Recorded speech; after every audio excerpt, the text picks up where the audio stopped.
Yeah. I'm Bradley Walker. This is my 37 Chevrolet panel truck. Live in Rockwell, North Carolina, and just enjoy driving this old thing. And like coming up here to the Salisbury cruise in, hanging out with everybody, and getting to meet new people, make friends. And a friend of mine had this thing sitting in a building for several years.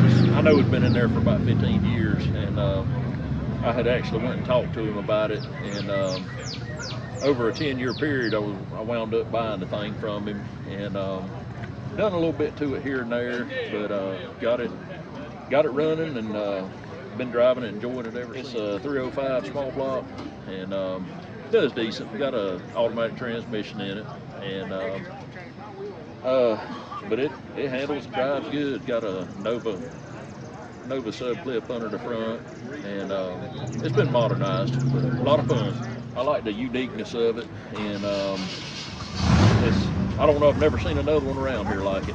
So I like this cruise in because everybody gets together and talk about hot rods, just old cars in general, and you get to meet new people and make friends and just have a good time all around.